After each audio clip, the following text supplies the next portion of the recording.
Thank you. Thank you very much. Thank you for that introduction. And thank you to the Disruption Network Lab for taking up this issue of justice and mental health. It's very heartening to even hear those words in the same sentence. I also want to thank in particular Elena for curating this conference, for Nada for making my travel arrangements, which were extremely seamless and uneventful, and Yasna Russo, who I understand brought me to the attention of the Disruption Network Lab, and also Yulian for your moderation. So the impetus for my remarks today comes from an experience I had recently. A few weeks ago, I attended a conference hosted by an organization of court-appointed lawyers. These are people who represent people in legal proceedings when psychiatrists want to forcibly medicate them or forcibly hospitalize them. And during one of the conference workshops, the presenter, a lawyer, told us that his wife, who he described as a burned-out social worker, thinks that, and I'm quoting here, the mentally ill should be shot on sight. I was stunned and shocked by this comment. I actually thought most Americans just mostly pitied people labeled with mental illness. I did not realize they wanted us dead. And my shock turned to horror when I heard a few people laugh. After the workshop, I found the lawyer who made the comment, and I told him that the comment made me feel violated and at risk in a way that I'd never felt before as a person with a psychiatric history. And he insisted there was nothing inappropriate about the comment. I asked him, if your wife had told you that she thought Black people should be shot on sight, would you have shared that with us? And I had no idea what his answer would be. I was just trying to figure out if this is a person who had no filter and said whatever popped into his head. But he immediately said no. First, he reassured me that his wife didn't feel that way about Black people, and he told me if she did feel that way, he would never say that publicly. And so I asked him why. And I don't remember his exact words, but he said something to the effect that there's social disgrace and condemnation if you say you think Black people should be shot on sight. So implicit in his explanation was his belief that there is no social disgrace or reproach incurred if you say the mentally ill should be shot on sight. And he's clearly right. When he shared the comment in the workshop, it was not met with any condemnation or social disapproval. Other than a few laughs, no one said or did anything. And as far as I know, I was the only one who was upset by the comment. So today, I want to talk about why in America you can get away with saying the mentally ill should be shot on sight when you can't get away with saying Black people should be shot on sight, especially since in the case of Black people, that has not always been true. I'm in my mid-60s, and I'm old enough to remember a time when there was no social opprobrium or condemnation attached to killing Black people. In fact, I would argue that it's only recently, with the launch of the Black Lives Matter movement, that Black lives and Black bodies have come to be valued in mainstream America, such that there is universal understanding that social disgrace and condemnation would most definitely attach if you said you thought that Black people should be killed on sight. I think pondering this question of why you can get away in America with fantasizing publicly about shooting the mentally ill on sight will help us understand something about state violence and injustice in the American mental health system and what we might do to address it. When I use the term state violence, I'm referring to the use of legitimate governmental authority to cause unnecessary harm and suffering to individuals and groups. It includes threats of violence and actual violence, and I'm not limiting it to physical violence, but including like psychic violence and emotional violence. In the United States, the legal system sanctions state violence in the mental health system. The laws permit mental health workers, including psychiatrists, psychologists, nurses, orderlies, social workers, to use force against psychiatrized people if they are perceived to be a danger to themselves or to others. State violence against psychiatrized people includes restraint, seclusion, forced drugging, and forced hospitalization. And people are often seriously injured in the process. During the time that I served as executive director of an advocacy organization for psychiatric survivors, I routinely received photos documenting bumps and bruises and other injuries suffered during forced drugging and forced hospitalization. Last year, in the state I live in, a state called Vermont, a patient who had been hospitalized involuntarily in a psychiatric hospital refused to go back to an isolation room after taking a shower. And while staff was escorting her back, she reportedly fell and immediately started screaming in pain. Staff then put the woman in a restraint chair and involuntarily injected her with medication. About 50 minutes later, the woman told the staff that, and I'm quoting her, "My fucking hip feels broken."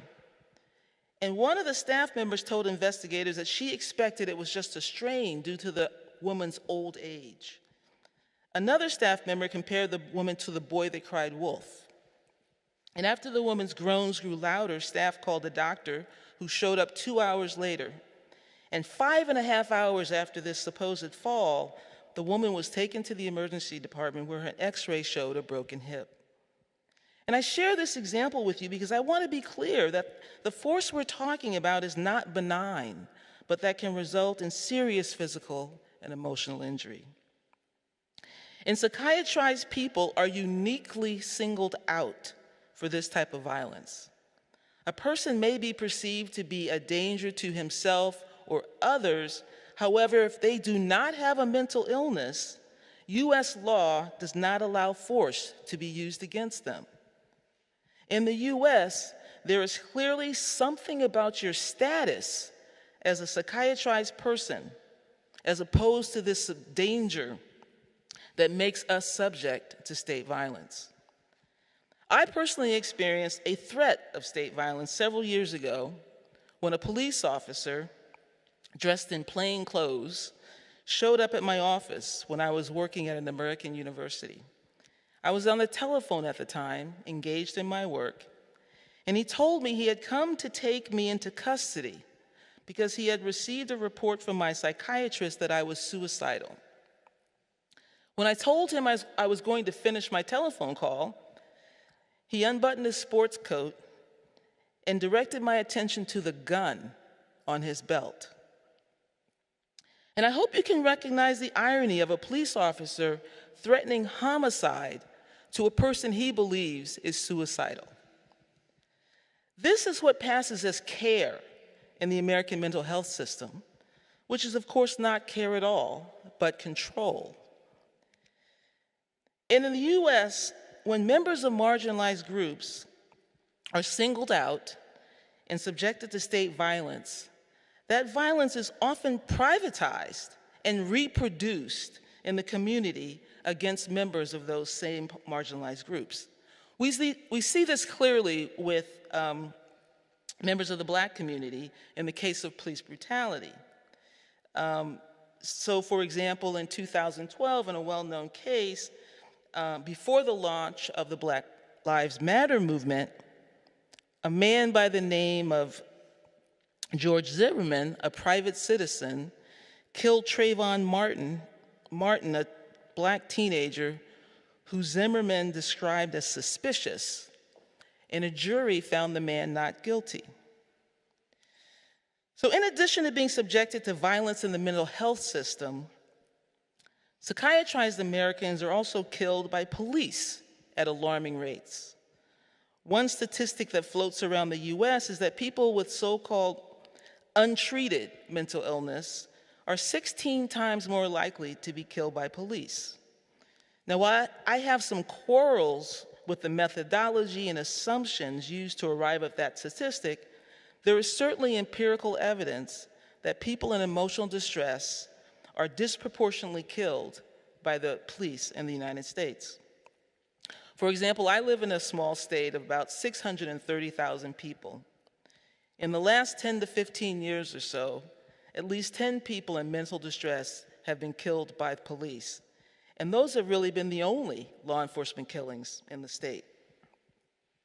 And it's also true of psychiatrized Americans that we have significantly higher risk of becoming victims of non-state violence, this privatized violence, compared to the general public. So I think state violence towards members of marginalized groups gives private individuals a license to reproduce that violence in the community and are fantasized about reproducing such violence against marginalized communities. But I don't mean to suggest that this is the entire explanation for why people can get away with fantasizing about shooting the mentally ill on sight. I think most of the explanation lies in American cultural politics. And by cultural politics, I mean the way culture, including people's beliefs, opinions, and perspectives and attitudes, as well as the media and the arts, shape society and political opinion and give rise to certain social, political, and economic realities. For psychiatrized Americans, these realities include the highest rates of unemployment, the highest rates of incarceration, dying 20 to 25 years prematurely, a workforce where 58% of Americans say they do not want to work with people with mental illnesses, where 70% of employers say they are reluctant to hire someone who is currently taking psychotropic medications, in a separate and inherently unequal healthcare system for mental health that relies on coercion and whose treatment options are limited to inpatient beds and medications.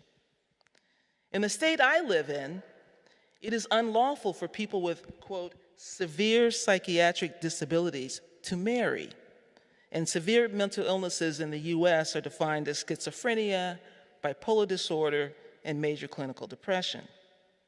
And until last year, in the state I live in, there was a law on the books that created a presumption that people with psychiatric disabilities were unable to consent to sex, such that a person could be found guilty of rape for having sex with a person with a psychiatric disability. And that law was recently changed following advocacy by Mad Freedom, the organization I founded in 2020.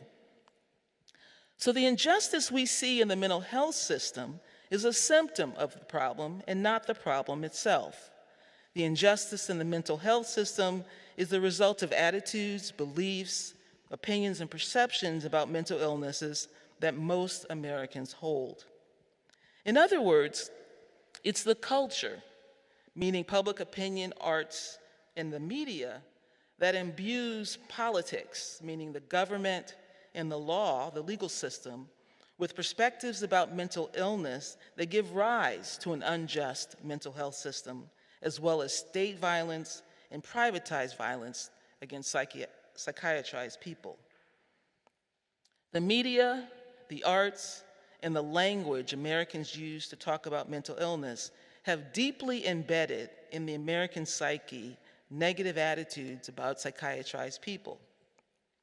Studies consistently show that both American entertainment and news media provide overwhelmingly dramatic and distorted images of mental illness that emphasize dangerousness, criminality, and unpredictability. In the media, people with mental illnesses don't hold jobs. They don't run businesses. They don't raise families. They don't fall in love. They don't coach football. And they don't go to church or temple. In America's newspaper of record, the New York Times, It says it's not unusual to see headlines such as, "Mr. Trump is nuts," or "Who's the real American psycho?" And our political leaders, including former President Barack Obama and former President Trump, frequently use words such as crazy or psycho to disparage their adversaries, without a murmur of critique from the media and without any protests from advocacy groups. I can remember about 20 years ago doing the New York Times crossword puzzle, and the clue was something like mentally ill, and the solution was nuts. I wrote a letter of complaint to the editor of the puzzle, Will Shorts, and I received a typewritten note in reply defending the clue and the answer. Because of the prevalence and normalization of these behaviors, the core, albeit unconscious attitude held by most Americans about psychiatrized Americans is that we are not people. We are the mentally ill. This designation, the mentally ill, robs us of all personhood and humanity and reduces us to no more than an illness. So when the burned out social worker says the mentally ill should be shot on sight, she is clearly focused on illness and not our humanity. And the lawyer can get away with telling us what his wife says because most Americans unconsciously see us only as an illness and not as human.